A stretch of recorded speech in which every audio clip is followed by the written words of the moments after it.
वशिष्यते। ओम शांति शांति शांति। शंकरं शंकराचार्यं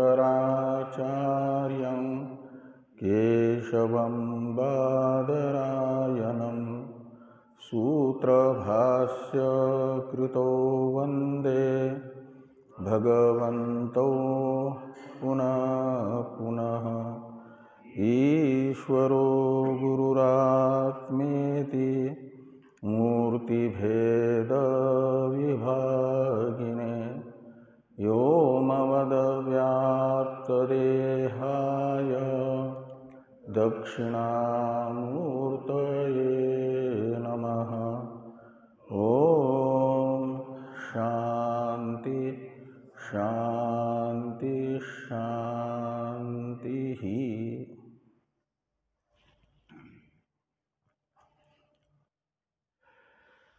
ब्रह्म सूत्र के साधन अध्याय नामक तृतीय अध्याय के प्रथम पाद के प्रथम अधिकरण का विचार कल संपन्न हुआ। द्वितीय अधिकरण का विचार प्रारंभ होना है।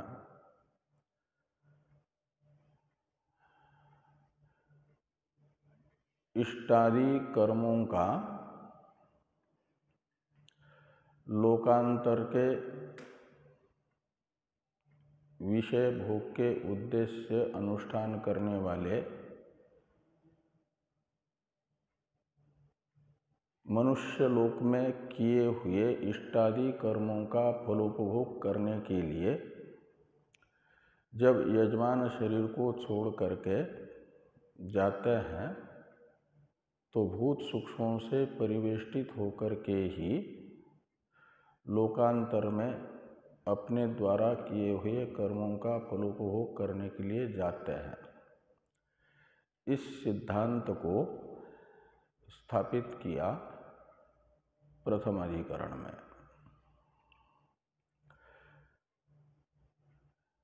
अब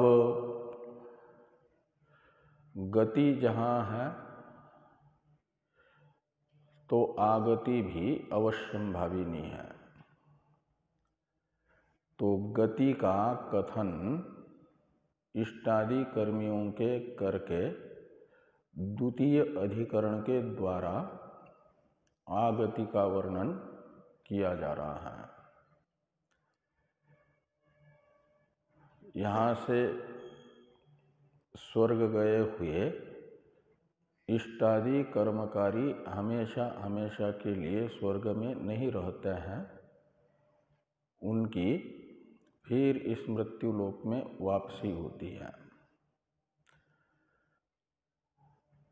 तो कब आते हैं, कैसे आते हैं, इसका वर्णन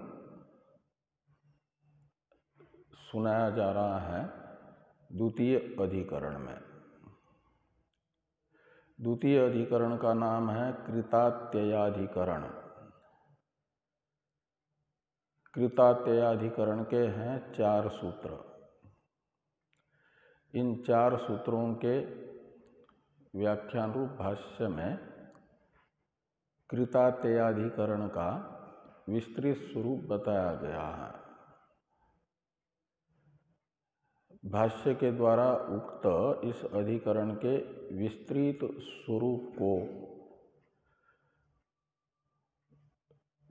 भाष्य का भारती तीर्थ जी ने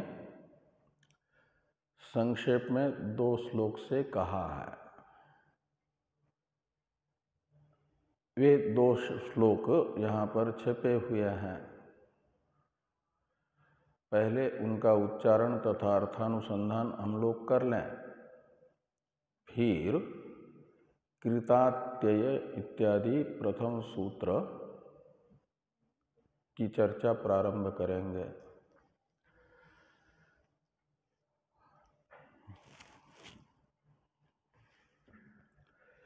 स्वर्गावरोहि क्षीणानु सयस्सानुसयोऽथवा यावत् संपातवचनात्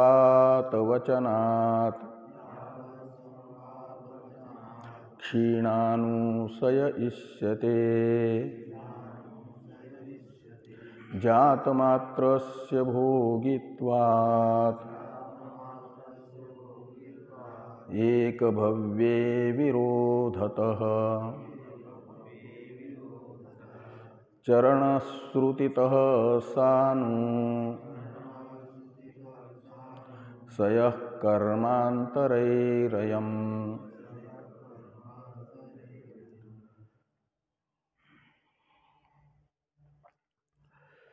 तो श्रुति तथा स्मृति से स्वर्गलोक में गए हुए इष्टादि कर्मकारियों का इस लोक में पुनरागमन प्रतीत होता है। तो जो श्रुतियां यहाँ पर स्वर्गलोक में गए हुए का पुनरावर्तन बता रही है, वह इस अधिकरण का विषय रूप श्रुति है। स्वर्ग से मृत्युलोक के प्रति अवरोहण बताने वाली श्रुति छांदोग्य उपनिषद के पंचाग्नि विद्या के प्रकरण में ही एक वाक्य आया, तस्मिन् यावत् संपातम उषित्वा अथ एतम एव अध्वानं पुनर्निवर्तन्ते यथेतम इति इत्यादि वाक्य है। ये बताता है कि तस्मिन् यानी दिवलोक में अर्थात स्वर्गलोक में जब तक संपात है तब तक निवास करके, और अथ का अर्थ है निवास का हेतुभूत संपात के क्षीण हो जाने पर, येतम एव अध्वानम पुनर्निवर्तन्ते यथेतम। तो जो स्वर्ग में जाने वाला मार्ग बताया है उसी मार्ग में फिर से आने के लिए वे प्रवेश करते हैं, अर्थात उसी मार्ग से आते हैं। यह श्रुति इस अधिकरण का विषय होगी। उस श्रुतिस्थ स्वर्ग से पृथ्वीलोक के प्रति अवरोहण कहो या पुनरागति कहो, ये श्रुति अर्थ है उस तस्मिन् यावत् संपातम का, वो हो जाएगा विषय, और उसे विषय बना करके संशय हो रहा है कि स्वर्ग से अवरोहण करने वाले जो जीव हैं, जिनका संपात स्वर्ग में निवास का हेतुभूत समाप्त हो गया, वे स्वर्ग से पृथ्वीलोक के प्रति आ रहे हैं तो क्षीण अनुशय आ जाएंगे या सानुशय आ जाएंगे। क्षीण अनुशय कहा जाता है, पहले स्वर्गावरोही शब्द है तो स्वर्गावरोह एक शब्द बनता है, उससे फिर मतुपर्थ में इनी प्रत्यय होकर के स्वर्गावरोही बना। से ज्ञान और ज्ञानी, ज्ञानम अस्यास्तीति ज्ञानी कहा जाता है। ऐसे स्वर्गावरोह जिसका हो रहा है उसे कहा जाएगा स्वर्गावरोही। और स्वर्गावरोह शब्द का अर्थ है स्वर्ग से पृथ्वीलोक के प्रति आगमन, पुनरावृत्ति। और स्वर्गावरोही शब्द का अर्थ निकलेगा जिसकी पुनरावृत्ति हो रही है वह जीव, स्वर्ग से वापस आने वाला।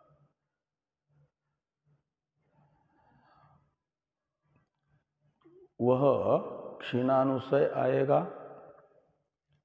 या सानुशय आएगा, ये संशय है।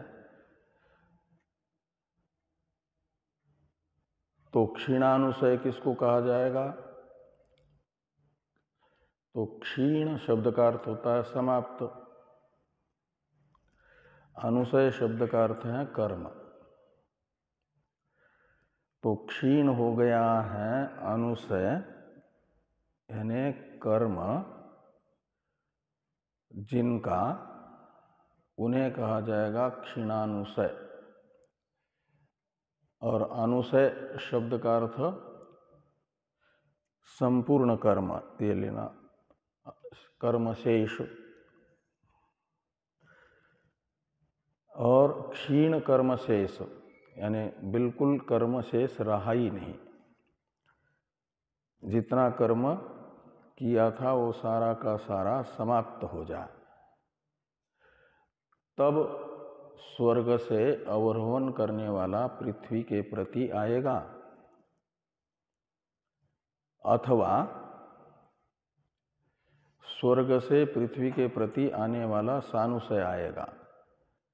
का मतलब कुछ कर्म उसके अवशिष्ट रहेंगे जिनका फलोपभोग नहीं हुआ है, ऐसे कर्म शेष को कहा जाता है अनुशय।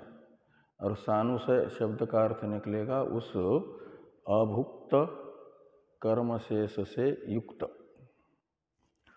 तो अभुक्त कर्म शेष से युक्त होकर के आएगा, ये द्वितीय विकल्प है। प्रथम विकल्प है कि संपूर्ण कर्मों का भोग करके क्षय होने के बाद ही बिल्कुल खाली हाथ आता है, कुछ भी कर्म शेष नहीं रहता, ऐसा आएगा, ये प्रथम विकल्प। और द्वितीय विकल्प है कि वो सानुशय आएगा, यानी स्वर्ग में कुछ कर्म का भोग करके क्षय हो गया और उस स्वर्ग में क्षीण हुए कर्म से अतिरिक्त जो कर्म हैं वे हैं अनुशय, और उनसे युक्त होकर के आएगा। सानुशय स्वर्गावरोही पृथ्वी में आता है। इस प्रकार ये दो विकल्प हो गए। तो प्रथम श्लोक के पूर्वार्ध में विषय एवं संशय रूप दो अंशों को इस अधिकरण के बताया गया। विषय हो जाएगा स्वर्गावरोही जीव, और उसे विषय बना करके संशय बताया गया कि वह क्षीणानुशय आता है या सानुशय आता है। अब पूर्व पक्ष की प्रतिज्ञा है, यानी पूर्व पक्ष बताया जा रहा है प्रथम श्लोक के चौथे पाद से। क्षीणानुशय इष्यते, यानी स्वर्गावरोही क्षीणानुशय इष्यते। श्लोक के पूर्वार्ध से स्वर्गावरोही पद की अनुवृत्ति आएगी और पूर्व पक्ष के प्रतिज्ञा वाक्य के साथ अन्वित होगी। तो प्रतिज्ञा वाक्य होगा स्वर्गावरोही क्षीणानुशय इष्यते। जो स्वर्ग से पृथ्वीलोक के प्रति गमन कर रहा है, यानी वापस आ रहा है, वह बिल्कुल कर्म को अपने साथ लाता ही नहीं है। सारे कर्मों को स्वर्ग में भोगने के बाद ही आता है, ऐसा पूर्व पक्षी का कहना है। पूर्व पक्ष की इस प्रतिज्ञा का निश्चायक हेतु पूर्व पक्षी बताते हैं यावत संपात वचनात्। ये हेतु वाक्य है पूर्व पक्ष की प्रतिज्ञा का निश्चायक। संपात संपात शब्द का अर्थ होता है संपतंती अस्मात् लोकात् लोकांतरम अनेन इति संपातः। ऐसी संपात शब्द की व्युत्पत्ति करने से संपात शब्द का अर्थ निकलता है इस लोक से यानी मनुष्य शरीर से लोकांतर यानी देव शरीर स्वर्ग में जिससे प्राप्त होता है उसे कहा जाएगा संपात।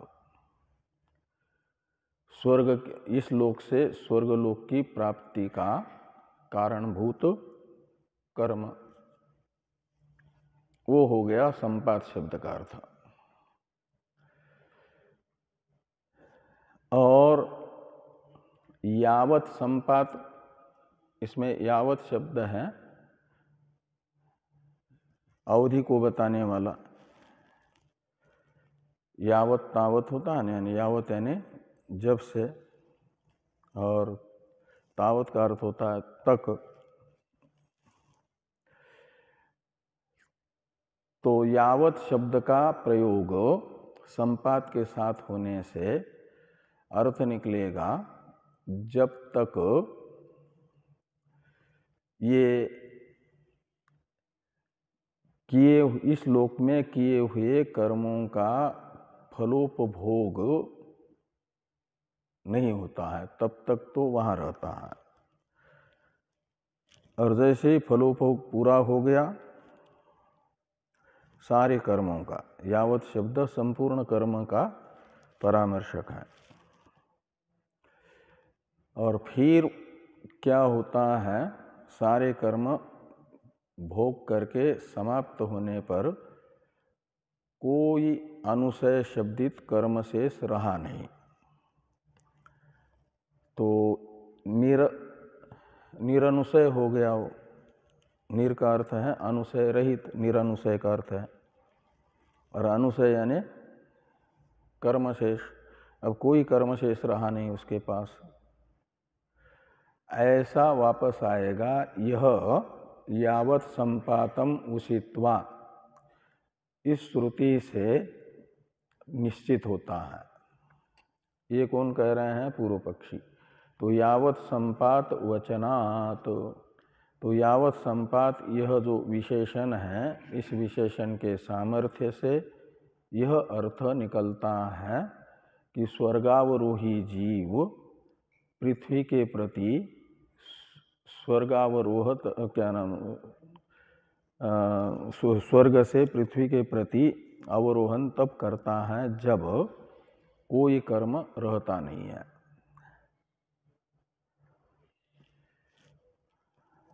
ये पूर्व पक्षी की सहेतुक प्रतिज्ञा हुई। अब सिद्धांत बताया जा रहा है द्वितीय श्लोक से। द्वितीय श्लोक के चौथे पाद में सिद्धांति की प्रतिज्ञा है।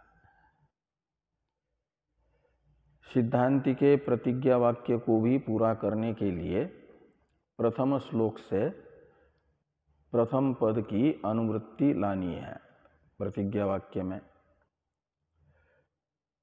तो प्रथम श्लोक का प्रथम पद है स्वर्गावरोही, इसकी अनुवृत्ति ले आएंगे चौथे पाद में।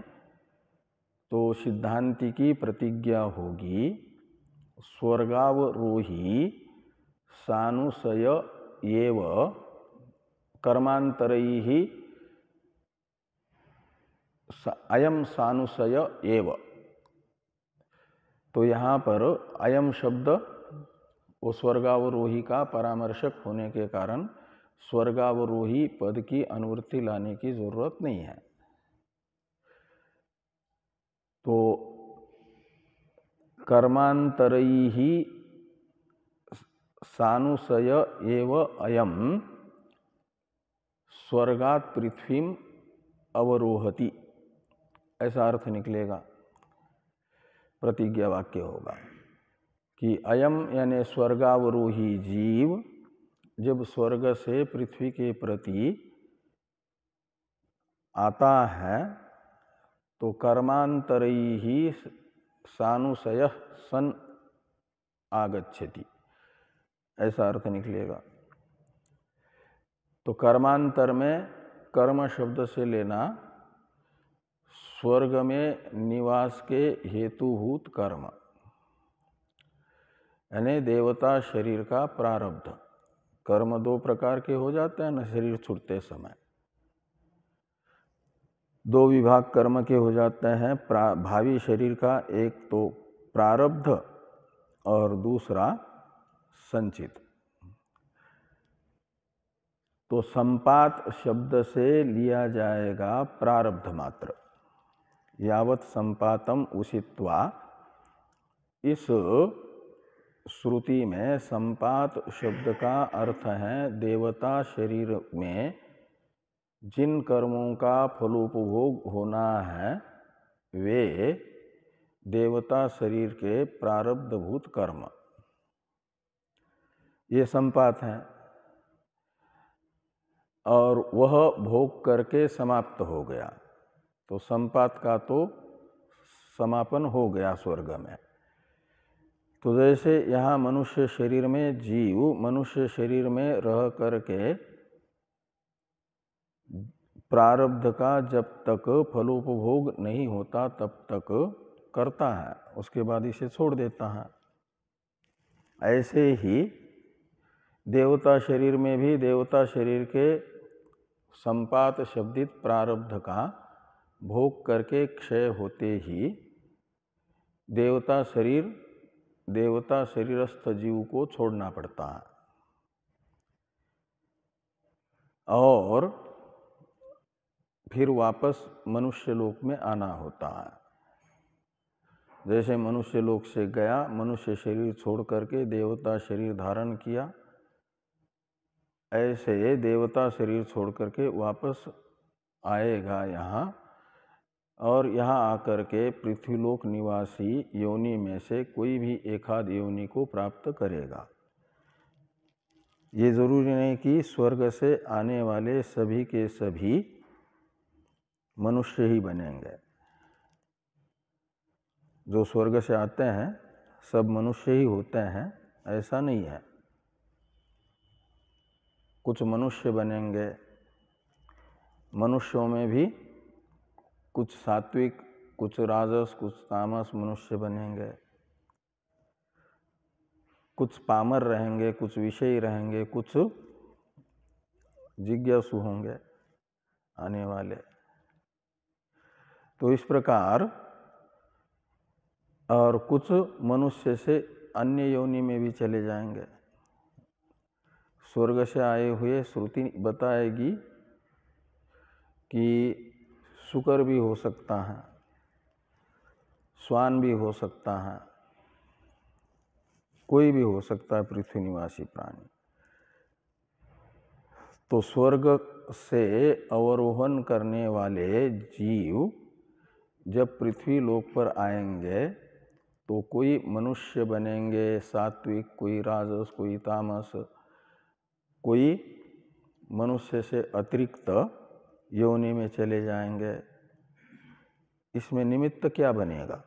यदि पूर्व पक्षी के अनुसार सारे के सारे कर्मों का फलोपभोग वही करेगा और बिल्कुल कोई कर्म शेष नहीं रहेगा, तो उस समय फिर पृथ्वी में आने वाले सब के सब कोई निमित्त न होने से अलग अलग योनि की प्राप्ति में,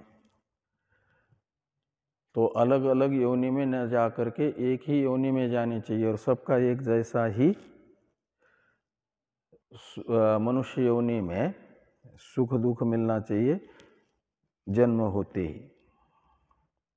क्योंकि उस समय तो अभी कुछ भी अलग अलग शिशु ने न पुण्य किया है न पाप किया है, तो कोई शिशु जन्मत ही सुखी होता है, कोई गर्भ से ही दुखी पैदा होता है, गर्भ में भी दुख भोगता है, जब उत्पन्न होता है तब भी दुखी रहता है। तो उस समय तो कोई उनके पास अलग अलग सुखानुभव या दुखानुभव का निमित्तभूत कर्म है ही नहीं, तो सबको एक जैसा फलानुभव होना चाहिए ना। लेकिन प्रत्यक्ष प्रमाण से दिखता है कि जन्मे हुए बालकों में से सभी को अलग अलग अनुभव हो रहा है, फलोपभोग हो रहा है। इससे निश्चित होता है कि उनके सुख दुख के अनुभव रूप भोग के प्रति निमित्तभूत सुख दुख का कारण जो कर्म है वह उनके साथ आया हुआ है, अपने साथ अपने सुख दुख का निमित्तभूत कर्म लेकर के आए हैं। तभी अलग अलग जन्म भेद तथा फलोपभोग भेद सिद्ध होता है। इस अभिप्राय से ये लिखते हैं कि अनुशय शब्द का अर्थ निकला वो कर्म शेष, और कर्मांतर में कर्म शब्द का अर्थ लीजिए देवता शरीर का प्रारब्ध, और उस प्रारब्ध से अतिरिक्त कर्म को कहा जाएगा कर्मांतर। वो कौन सा था? जो देवता शरीर का प्रारब्ध निश्चित होने के बाद बना था वो संचित विभाग, 2 विभाग हुए थे ना, तो कर्मांतर शब्द से लिया जाएगा संचित को, उसी को यहाँ पर अनुशय कहा जा रहा है। तो जो संचित कर्म है जिनका पहले अनुष्ठान हो चुका है लेकिन फलोपभोग नहीं हुआ, ऐसे कर्म, और वो कर्म किए कब थे? मनुष्य शरीर में रहते हुए ही।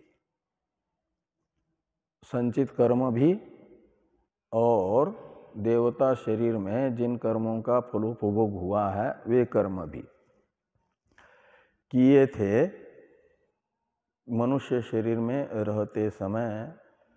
उनमें से देवता शरीर से भोगने योग्य जो कर्म थे वो बन गए थे देवता शरीर का प्रारब्ध, उनका मात्र फलोपभोग स्वर्ग में होगा।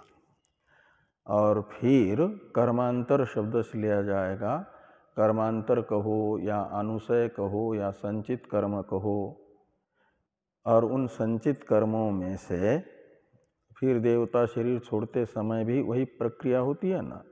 भविष्य में जो शरीर प्राप्त करना है उसका प्रारब्ध देवता शरीर में ही निश्चित होगा।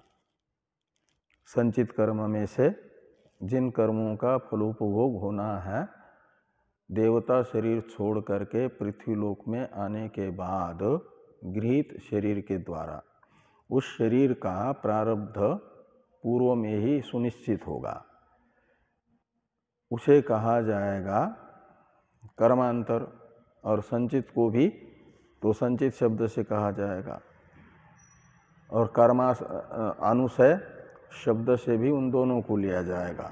देवता शरीर छोड़ करके पृथ्वीलोक में आने के बाद जिस शरीर को प्राप्त करना है उस शरीर के प्राप्ति का निमित्तभूत कर्म और संचित कर्म, ये कर्मांतर शब्द से ग्रहण करना, और उन कर्मांतरों से युक्त ही स्वर्गावरोही जीव पृथ्वीलोक में आता है।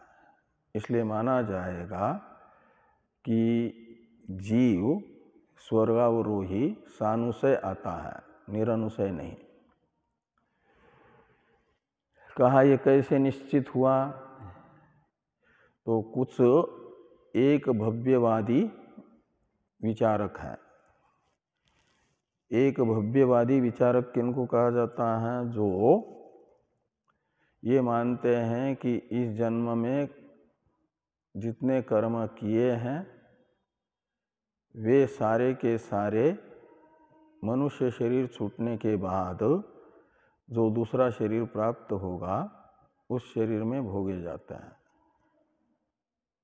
कुछ भी यानी पूर्व जन्म में किया उत्तर जन्म में सब साफ कर दिया भोग करके, फिर वो उत्तर जन्म शरीर छोड़ते समय कुछ भी शेष नहीं रहता है। एक जन्म में पूर्व जन्म में किए हुए कर्मों सभी कर्मों का फलोपभोग उत्तरवर्ती एक ही जन्म में होता है, ऐसा मानने वालों का पक्ष है एक भव्य पक्ष, एक भव्य मत कहा जाता है। उनके अनुसार तो यजमान शरीर में किए गए सारे के सारे कर्म, जब यजमान शरीर धारण किया उस समय तो निरनुसय आया, और जब यजमान शरीर में किए हुए जितने भी कर्म हैं, चाहे इष्टादि कर्म हो या निषिद्ध हिंसादि कर्म हो, ये सारे कर्म स्वर्ग में ही भोगे जाएंगे, उनका फल भोगा जाएगा। शरीर छूटने के बाद जो जन्म मिला, स्वर्ग में देवता का जन्म हुआ, और उसी शरीर में सारे कर्मों का फलोपभोग होगा, ऐसा मानने वाले कुछ लोग हैं, उन्हें एक भव्यवादी कहा जाता है।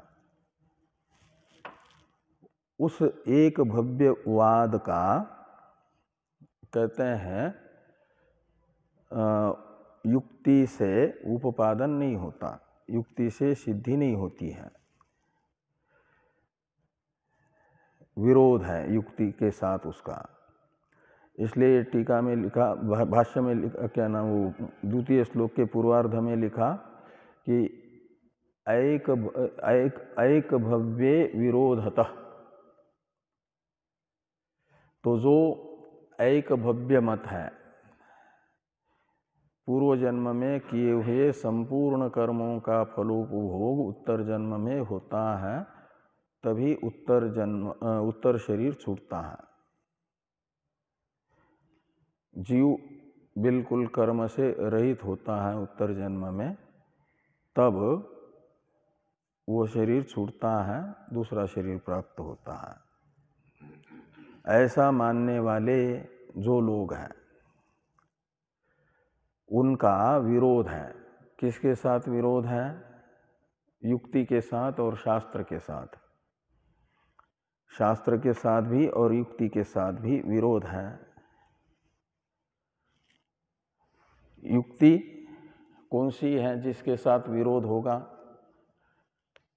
तो युक्ति बताई द्वितीय श्लोक के प्रथम पाद में, जात मात्रस्य भोगित्वात्। ये युक्ति है कि जो जात मात्र है, का मतलब नवजात शिशु है, अभी अभी जन्म हुआ है जिसका, उसे भी देखा जाता है सुख दुख का अनुभव होता है। तो सुख दुख के अनुभविता को कहा जाता है भोगी। भोग कहा जाता है सुख दुख का अनुभव, और वो सुख दुख का अनुभव रूप भोग जिसको हो रहा है उसे कहा जाएगा भोगी। उसमें एक धर्म रहेगा भोगित्व, यानी भोग। तो जात मात्र जो है, यानी नवजात शिशु हैं, उनमें भी भोग देखने को मिल रहा है, उन्हें भी सुख दुख का अनुभव हो रहा है।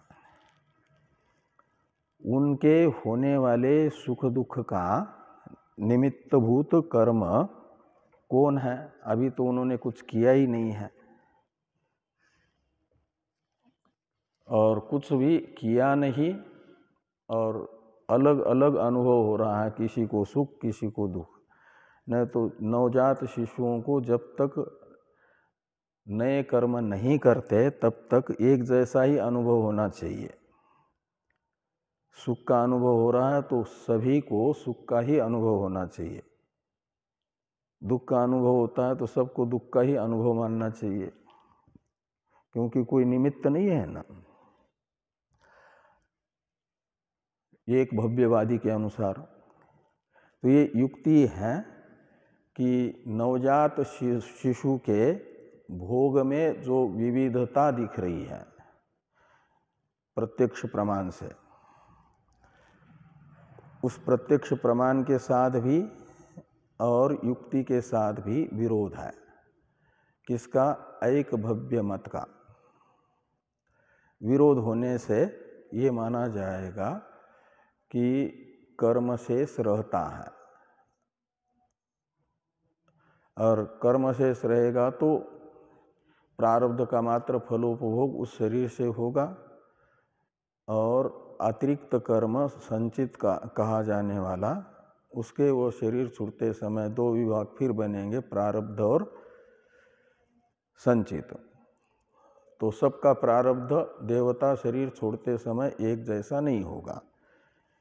किसी का पुण्य कर्मात्मक प्रारब्ध रहेगा, किसी का पापात्मक प्रारब्ध रहेगा।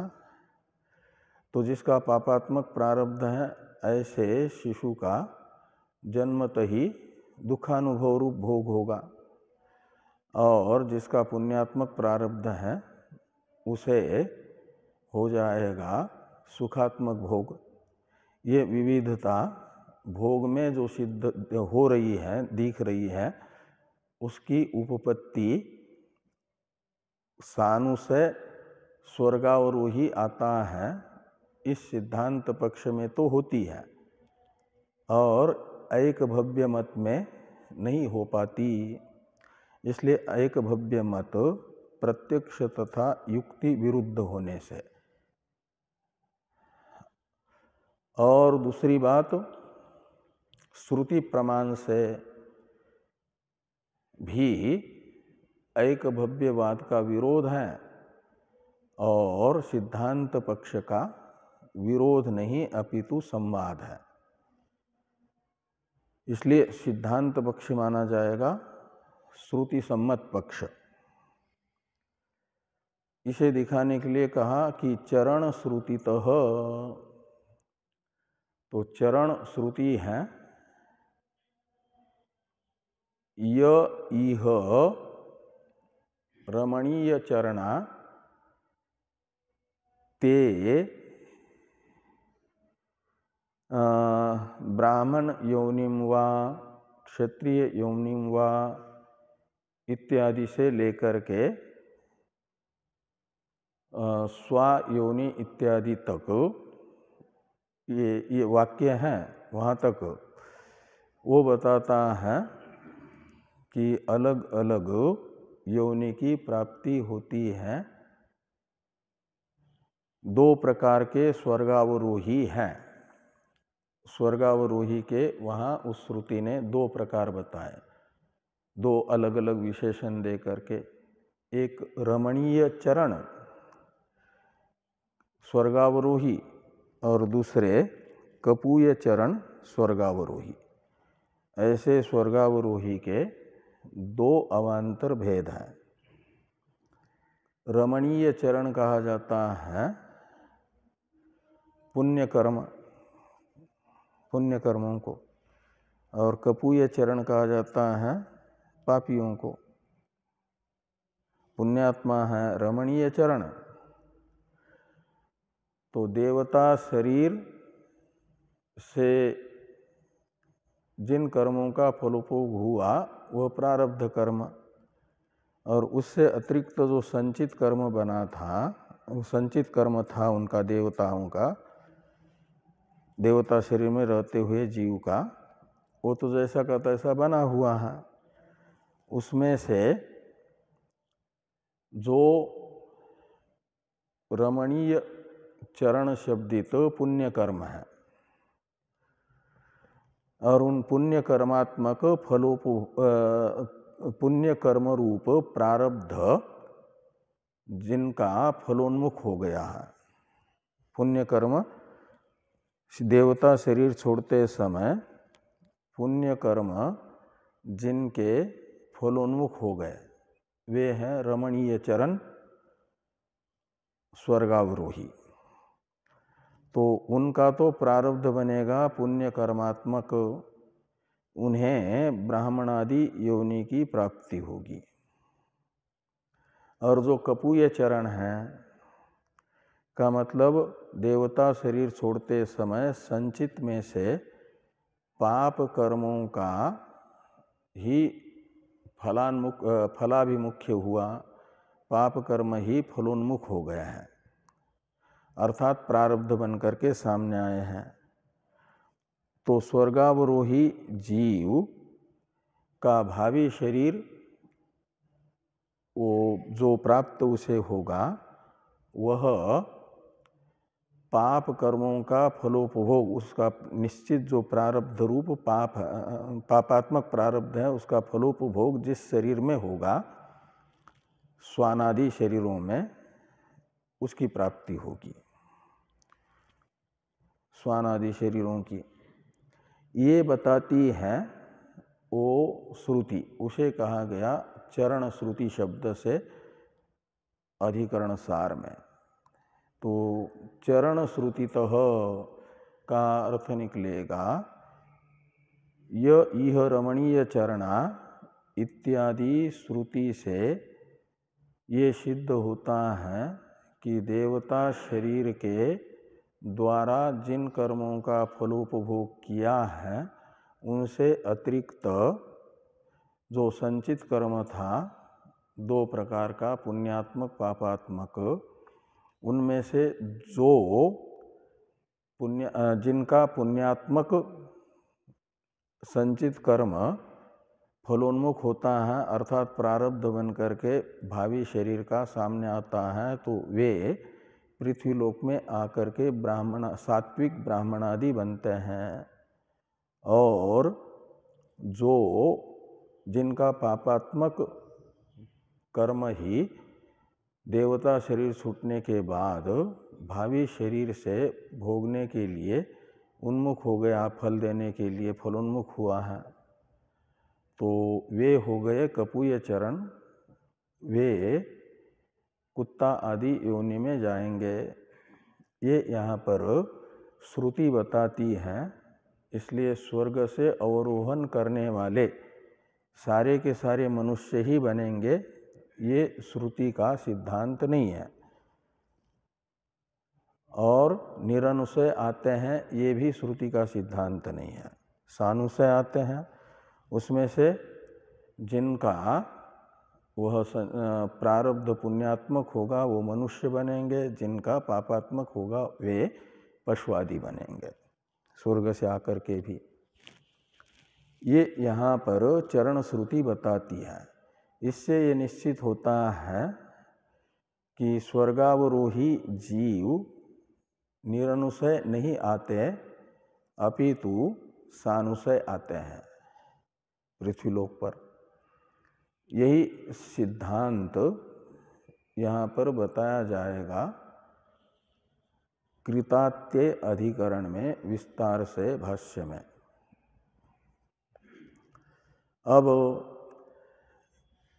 इस अधिकरण के विषय को पहले भाष्यकार भगवान बताते हैं, फिर बताया जाएगा संशय और पूर्व पक्ष। ये तीन अंश अधिकरण के भगवान भाष्यकार बताएंगे। और सिद्धांत बताने के लिए सूत्र, प्रथम सूत्र का कृतात्यये अनुशयवान, इतना ये पद है, और बाकी दृष्ट श्रुतिभ्याम इत्यादि हैं हेतुवाक्य। तो पहले भाष्य को देखिए। इष्टादिकारिणाम धूमादिना वर्तमना चंद्रमंडलम अधिरूढ़ानाम भुक्तभोगानाम ततः प्रत्यवरोह आम्नायते तस्मिन् यावत् संपातम उषित्वा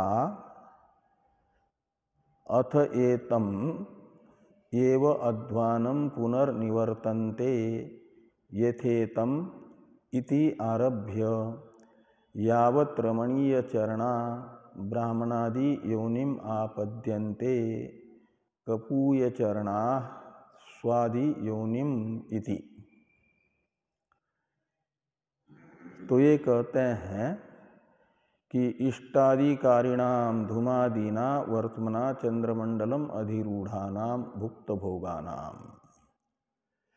तो धूमादि मार्ग से यानी दक्षिणायन मार्ग से धूमादिना वर्तमना, इन दो पदों का अर्थ निकलेगा दक्षिणायन मार्ग से चंद्रमंडलम अधिरूढ़ानाम, चंद्रमंडल शब्द का अर्थ है स्वर्गलोक।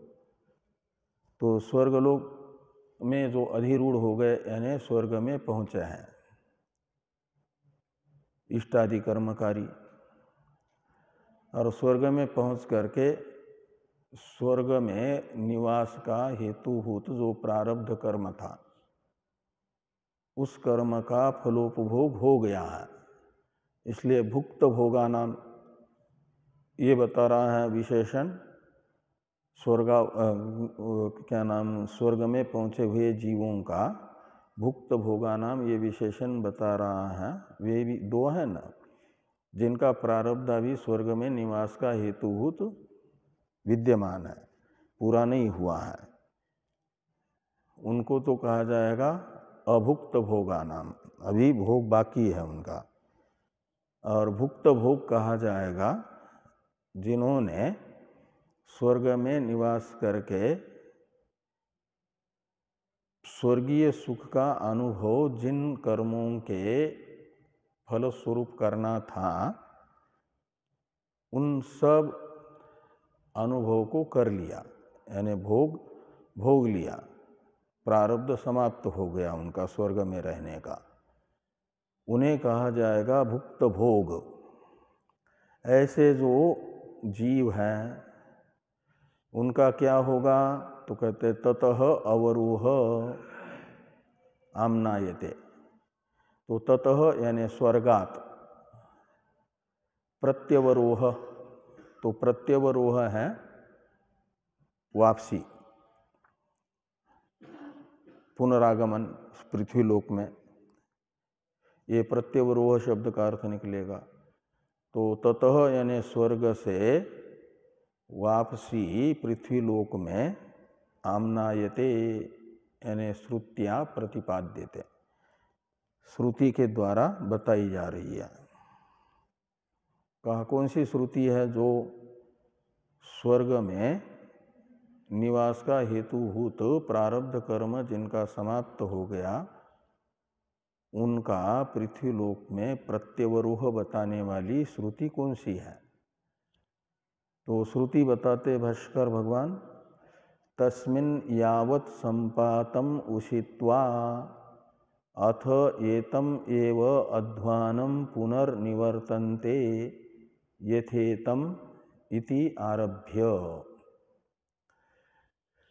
तो तस्मिन् यावत् संपातम उषित्वा, इसमें तस्मिन् शब्द का अर्थ है स्वर्गलोके, यावत् संपातम का अर्थ है, पूर्व पक्षी तो करेंगे संपात शब्द का अर्थ संपूर्ण कर्म, पूर्व जन्म में किए हुए सारे कर्म, एक भव्यवादी के अनुसार संपात शब्द का अर्थ है।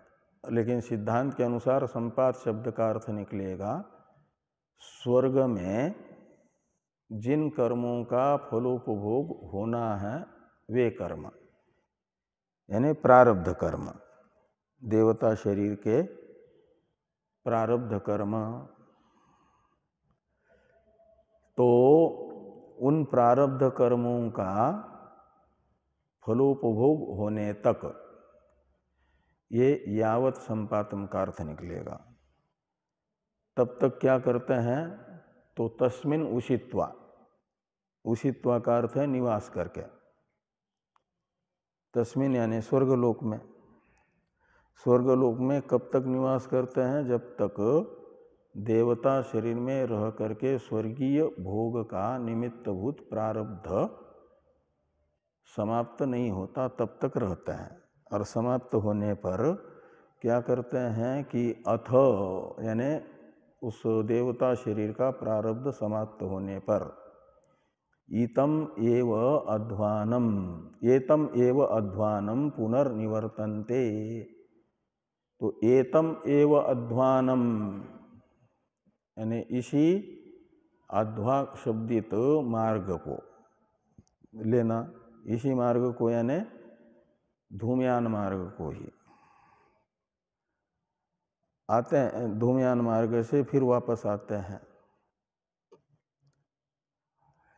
कैसे आते हैं? तो कहते एतम एव अध्वानम पुनर्निवर्तन्ते, यथेतम, जैसे गए थे ऐसे आते हैं। तो का मतलब जाते समय तो स्वर्ग में पहले गए, तो क्या वो भी स्वर्ग में तो ही हैं, इसलिए जैसे गए, जिस क्रम से गए उस क्रम से तो नहीं आएंगे। अपितु आगे एक विशेषण आता है अन एवंच। अन एवंच बताता है विपरीत क्रम से, जिस क्रम से गए उससे विपरीत क्रम से आते हैं। यानी पर्जन्य में आते हैं, पर्जन्य से पृथ्वी में आते हैं, पृथ्वी से पुरुष में, पुरुष से योषित में, इस प्रकार उनका आगमन होता है। तो ये थे तम इति आरभ्य, यहाँ से प्रारंभ करके यावत रमणीय चरणा ब्राह्मणादि योनिम आपद्यन्ते कपूय चरणा स्वादि योनिम आपद्यन्ते, ऐसे लगाना। तो यहाँ तक की जो श्रुति है, इति यानी यहाँ तक की श्रुति क्या करती है कि स्वर्ग में देवता शरीर से भोगने योग्य प्रारब्ध कर्म का फलोपभोग करने के बाद स्वर्ग से अवरोहन पृथ्वीलोक में बताती है। आमनायते यानी प्रतिपाद्यते। तो केन, तो इति यानी इति अनेन, इति अनया श्रुत्या, ऐसे लगाना। इस श्रुति के द्वारा ये बताया जा रहा है। तो इस प्रकार इस अधिकरण का विषय यहाँ तक बताया गया। इस श्रुति के द्वारा प्रतिपादित जो स्वर्ग से प्रत्यवरोह है जीव का, वो विषय है। स्वर्ग से प्रत्यवरोह जीव कर रहा है, तो वह कैसे कर रहा है, इसे विषय बना करके सानुशय आएगा या निरनुशय आएगा, इस प्रकार का संशय बताया जा रहा है कि तत्र इदम विचार्यते। तो तत्र यानी इस श्रुति के द्वारा प्रतिपादित स्वर्ग से पृथ्वी के प्रति प्रत्यवरोहन करने वाले जीवों का जो प्रत्यवरोह हो रहा है, वह कैसे हो रहा है, निरनुशय हो रहा है कि सानुशय हो रहा है, इसका विचार किया जा रहा है। तो इदम शब्द का अर्थ ही स्पष्ट करते हुए वो संशय बताया जा रहा है कि किम निरनुशया भुक्त कृष्ण कर्मानो अवरोहंती अहोस्वित सानुशया इति इदम विचार्यते, ऐसा अन्वय करना कि निरनुशया स्वर्गावरोहिन, स्वर्गावरोहिन का विशेषण होगा निरनुशया। स्वर्ग से अवरोहन करने वाले जीव निरनुशय आते हैं। निरनुशय शब्द का बीच में अर्थ कर दिया भाष्यकार भगवान ने, भुक्त कृष्ण कर्मान, सारे के सारे कर्मों का फलोपभोग स्वर्ग में हो चुका है जिनके, वे भुक्त कृष्ण कर्म कहलाएंगे। और ऐसे होकर के आते हैं अवरोहंती अहोस्वित, अहोस्वित का अर्थ है अथवा, सानुशया अवरोहंती, तो स्वर्ग से आने वाले जीव कुछ कर्मशेष को अपने साथ लेकर के आते हैं। स्वर्ग में सब कर्मों का फलोपभोग नहीं करते हैं, कुछ कर्म उनके वहाँ भोगे बिना ही अवशिष्ट रहते हैं और उन अवशिष्ट कर्मों के साथ पृथ्वीलोक पर आते हैं। ये द्वितीय पक्ष होगा। इस प्रकार ये संशय हुआ। अब पूर्व पक्ष का अवतरण है किम तावत प्राप्तम इत्यादि। ये हुआ किम तावत प्राप्तम पूर्व पक्ष का अवतरण वाक्य। तो ये दो पक्ष हैं, तो इनमें से कौन सा पक्ष प्राप्त हुआ, ये किम तावत प्राप्तम का अर्थ निकलेगा। पूर्व पक्ष की प्रतिज्ञा रहेगी निरनुसया, स्वर्ग से पृथ्वीलोक में प्रत्यवरोहण करने वाले निरनुसय प्रत्यवरोहण करते हैं। सारे कर्मों का फलोपभोग स्वर्ग में ही करके बिल्कुल सारे कर्मों से रहित होकर के आते हैं, कोई कर्म साथ में नहीं रहता उनके। ये पूर्व पक्ष की प्रतिज्ञा है। पूर्व पक्ष की प्रतिज्ञा का साधक हेतु विषयक जिज्ञासा है कि कुतः।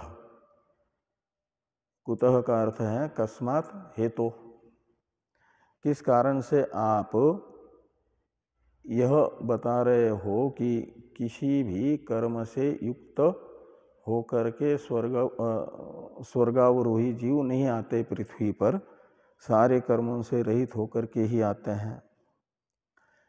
इस आपकी प्रतिज्ञा का निश्चायक हेतु कौन है? ये पूर्व पक्षी से प्रतिज्ञा के निश्चायक हेतु विषयक जिज्ञासा सिद्धांति के शिष्य ने की, सिद्धांति की ओर से हुई। पूर्व पक्षी हेतु बताते हैं यावत संपातम इति विशेषणात्। इसकी चर्चा हम लोग करते हैं। शाम का पाठ तो हम लोग परसों से करेंगे, कल अष्टमी है, तो इसलिए परसों सुबह और फिर परसों से शाम को भी होगा।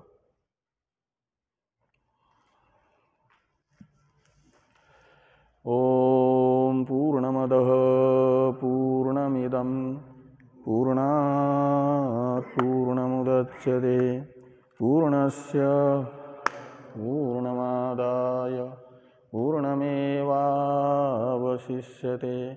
ओम शांति शांति शांति। शंकरं शंकराचार्यं केशवं बादरायणं सूत्रभाष्य कृतो वंदे भगवन्तौ पुनः पुनः। ईश्वरो गुरुरात्मेति मूर्तिभेद विभागिने व्योमवद्व्याप्तदेहाय दक्षिणामूर्तये नमः। ओम शांति शांति शांति।